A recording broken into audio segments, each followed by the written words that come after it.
The small and medium enterprise in the forest sector, would have a very big role in promoting community-based natural resource management, because from the initial stage, the strategy was chosen to say, let's give back the resource control to the community. Let's help them find alternatives for generating income.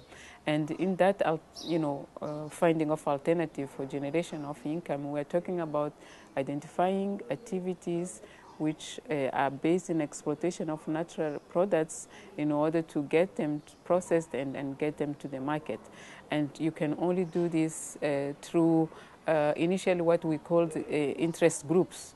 We formed kind of associations at the local level to produce, for example, honey. So we'll have 100 people producing honey, having like 10 beehives each. And this could have grown into a big,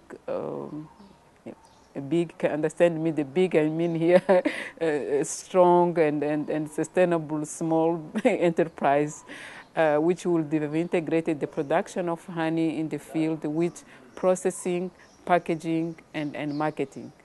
And by doing that, you create a solid,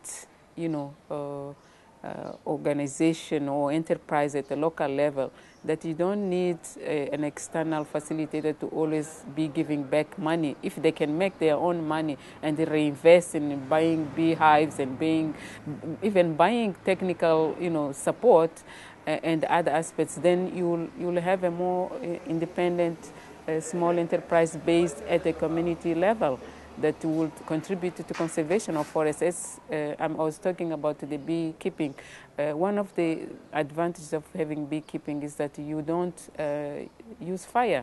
If you use you send away the bees, then you don't produce. So it saves the conservation, but it gives the community a clear economic benefit. And that's where I think we have to do more in terms of promoting those small enterprises and giving them all the necessary support in terms of technology, in terms of access to credit, and also in terms of access to the market, in order for them to be a solid enterprise. This is just one example, and there are many more that we have seen, and people have been, for example, initially we were questioning, shall we, in a community-based natural resource management, invest in an agriculture project, for example? Yes, we should, I think. Because if, for example, people are producing more,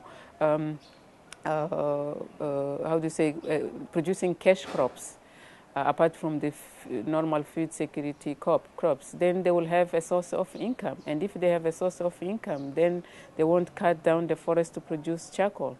But then people can ask, okay, there is a production of charcoal because there is a demand.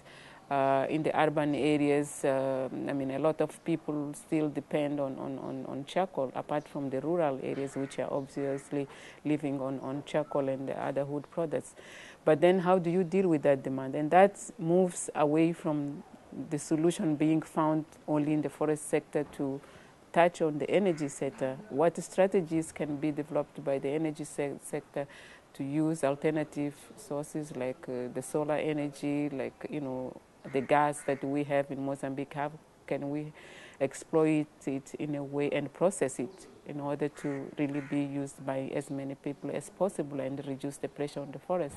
So those issues are interlinked, and the small enterprise development is central, into getting people to find more lucrative activities than, just chopping down the forest,